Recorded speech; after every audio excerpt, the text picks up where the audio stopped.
बारूळ येथे छत्रपती शिवाजी महाराज महाराजस्व अभियानास बारूळ मंडळातील जनतेचा मोठा प्रतिसाद। मुख्य संपादक सूर्यकांत वाघमारे बारूळकर।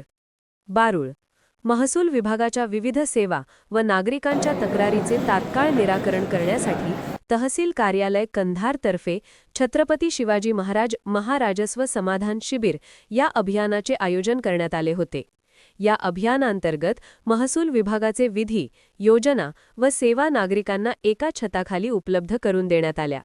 सदर शिबिर महादेव मंदिर बारूळ येथे मंडळाचे सर्व सज्जातील गावातील शेतकरी व नागरिकांनी या शिबिराचा लाभ घेतला। या शिबिराचे आयोजन उपविभागीय अधिकारी कंधार विलास नरवटे साहेब, तहसीलदार रामेश्वर गोरे साहेब कंधार यांच्या मार्गदर्शनाखाली करण्यात आले। दिनांक 60 मार्च 2026 रोजी प्रमुख पाहुणे तहसीलदार कंधार श्री रामेश्वर गोरेसर, नायब तहसीलदार भोसीकर साहेब, मोदीराज साहेब, पावडे साहेब, आरोग्य विभाग डॉक्टर साखरे सर, मृदू व जलसंधारण इंजिनियर गायकवाड साहेब, शिक्षण विभाग विस्तार अधिकारी श्री पाटील सर, तालुका उपअधीक्षक भूमी अभिलेख बळवंत नरवटे साहेब, महिला व बाल विकासचे श्री राजुरे साहेब, सार्वजनिक बांधकाम विभाग श्री सुमित पाटील, सहायक निबंधक सहकारी संस्था श्री पशुसंवर्धन विभाग प्रतिनिधी हजर होते। सदर शिबिरात सर्व विभाग प्रमुखांनी त्यांच्या विभागाशी संबंधित माहिती उपस्थित नागरिकांना दिली। कार्यक्रमाचे प्रस्तावित तहसीलदार साहेब श्री रामेश्वर गोरे यांनी केले व सूत्रसंचालन ग्राम महसूल अधिकारी पी.ए. मुंडे यांनी केली। सदर कार्यक्रमामध्ये बारूळ महसूल मंडळातील शेतकरी व ग्रामस्थ त्यांना सर्व विभागातील विविध प्रमाणपत्रे 7-12, 8 शिधापत्रिका वाटप करण्यात आले। सदर शिबिरामध्ये प्रत्येक विभागाचे स्टॉल करण्यात आले होते। त्या स्टॉलमध्ये प्रत्येक विभागातील कर्मचाऱ्यांनी बारूळ मंडळातील आलेले शेतकरी यांचे विभागाशी संबंधित प्रश्नाविषयी माहिती दिली, लोकांचे अर्ज घेतले व कामाविषयी मार्गदर्शन केले व बारूळ गावातील दिगंबर पाटील वडजे, महाजन, कांबळे, ग्रामविकास अधिकारी आदमपूरकर साहेब, तलाठी मुंडे साहेब, शब्बीर शेख, बाबू साहेब, पोलीस पाटील संजय पाटील जाधव, तंटामुक्ती अध्यक्ष गोविंद पाटील वळशिंगे, मारुती पाटील मजरे, उदय पाटील जाधव, तेलूरचे पोलीस पाटील अमोल पाटील, बारूळ आरोग्य केंद्रातील ॲम्ब्युलन्स 102 चे चालक गोविंद पाटील इंगळे व बारूळ मंडळातील सर्व शेतकरी मोठ्या संख्येने उपस्थित होते। सदर कार्यक्रमाचे आयोजक बारूळ महसूल मंडळ यांच्या मदतीने पार पाडले। विविध शासकीय अधिकारी ज्यांच्यासाठी हा खऱ्या अर्थाने कार्यक्रम आयोजित केलेला आहे, असे समोर उपस्थित सर्व शेतकरी, प्रतिष्ठित नागरिक, महिला भगिनींनो, आपल्याला माहित आहे की महसूल विभाग असो किंवा इतर शासकीय विभाग शेतकरी, महिला, विद्यार्थी यांच्याशी मोठ्या प्रमाणात निगडीत असतात आणि शासनाच्या या योजनेच्या माध्यमातून त्यांच्या गावात जाऊन त्यांची कामं लोकाभिमुख पद्धतीनं पार पाडण्यासाठी माननीय मुख्यमंत्री महोदय, माननीय महसूल मंत्री महोदय यांच्या निर्देशानुसार 7 मार्च ते 8 मे या दरम्यान विविध 7 मंडळांमध्ये आपले हे समाधान शिबिराचे कार्यक्रम या ठिकाणी आयोजित केले जाणार आहेत।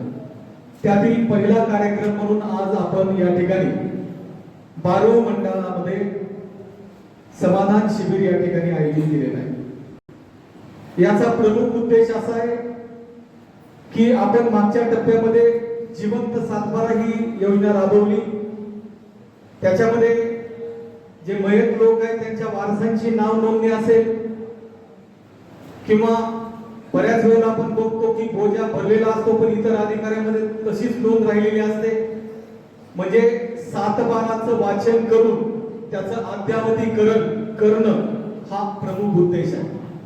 त्याचप्रमाणे काही प्रलंबित फेरफार आपल्याकडे असतात, त्याचं निराकरण करणं, विविध दाखले जे आहेत, रहिवासी असेल, उत्पन्न असेल, नॉन क्रिमिनल असेल किंवा कास्ट सर्टिफिकेट असेल, तर त्याचंही वितरण या ठिकाणी विद्यार्थ्यांना करावं कॅम्पच्या स्वरूपामध्ये, हाही महत्वाचा उद्देश त्या ठिकाणी आहे. त्याचप्रमाणे डिजिटल सातबारा आहेत, आट आहेत, त्याचंही वितरण आहे. आपल्याला माहित आहे की अकृषिक परवानगी घेण्याची आता गरज राहिलेली नाहीये. तो जो GR आलेला आहे त्याच्या अनुषंगानं ज्या झोनसाठी तो डिक्लेअर केलेला आहे त्या प्रयोजनासाठी वापर करायचा असेल तर अकृषिकची परवानगी नाही. त्याचप्रमाणे बऱ्याचशा जमिनी ह्या भूसंपादित झालेल्या असतात, मात्र त्याचं कजाप राहिलेलं असतं, तेही या कॅम्पच्या माध्यमातून आपल्याला या ठिकाणी करायचंय. त्याचप्रमाणे दर महिन्याला आपण सामाजिक आर्थिक सहाय्याच्या माध्यमातून संजय गांधी, श्रावणबाळ, इंदिरा गांधीचा लाभ देत असतो. तर नुकतीच आपण 26 फेब्रुवारी या दिवशी या समितीची बैठक घेऊन आज जवळपास बारू मंडळामधले 18 लाभार्थी त्या ठिकाणी आपण त्यांचं लाभ मंजूर झाला याचे प्रमाणपत्र सुद्धा या ठिकाणी आपण वाटप करणार आहोत. त्याचप्रमाणे तुकडेबंदी कायद्याची अंमलबजावणी करणं, घरांसाठी पट्टे वाटपाचा कार्यक्रम घेणं, हाही उद्देश या माध्यमातून आहे.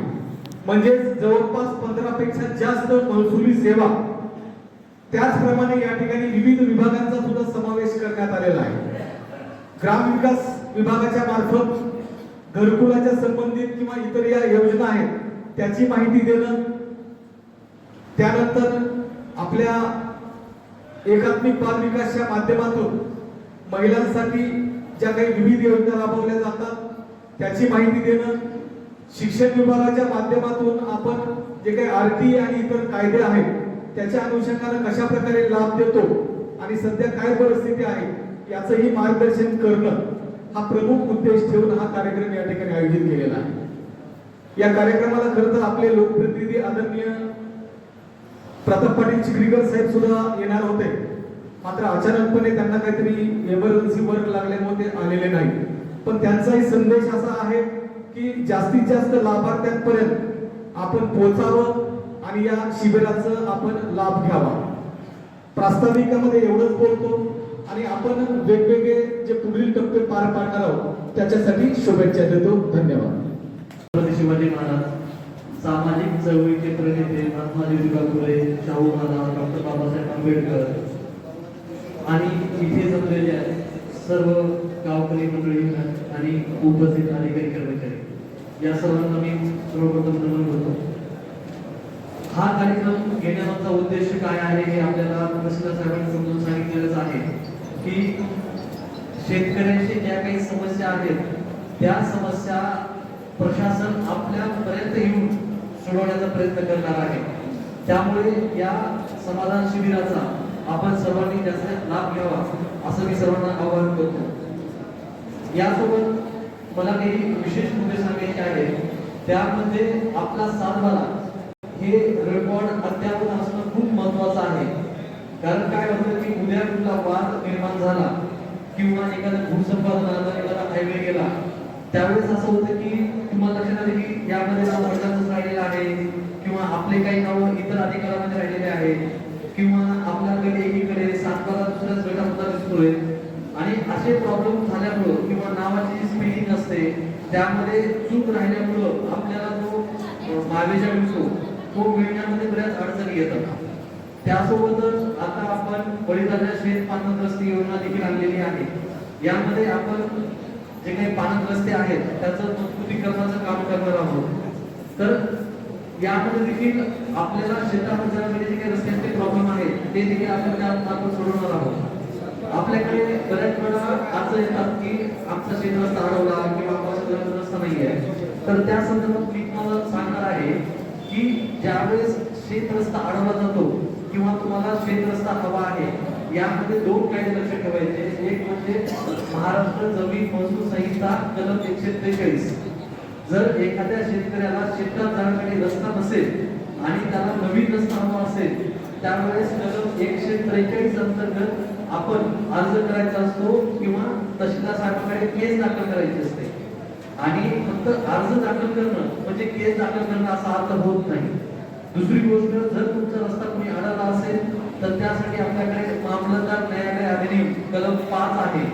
तर या अंतर्गत देखील जर तुमच्याकडे रस्ता अडवला असेल, पाण्याचा प्रवाह अडवलेला असेल, तर त्या ठिकाणी या कलम 5 अंतर्गत तुम्ही तहसीलदार साहेबांकडे एक अर्ज करायचा असतो, केस दाखल करायची असते.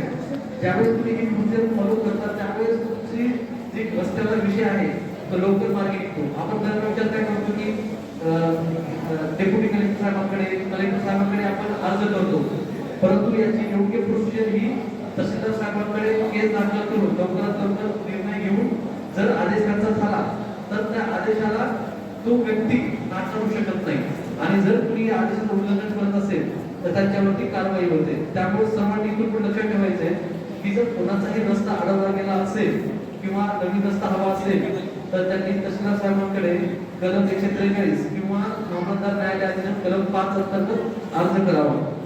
त्यासोबतच आपले जे काही इतर समस्या आहेत, आपल्या इथे प्रशासन आहे, बाजूला सर्व विभागाच्या आपल्याकडे स्टॉल लागलेले आहेत, त्या योजनांचा देखील आपण लाभ घ्यावा.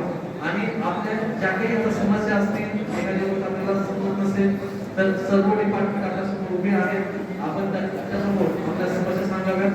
एवढं बोलून मी थांबतो. जय हिंद, जय महाराष्ट्र.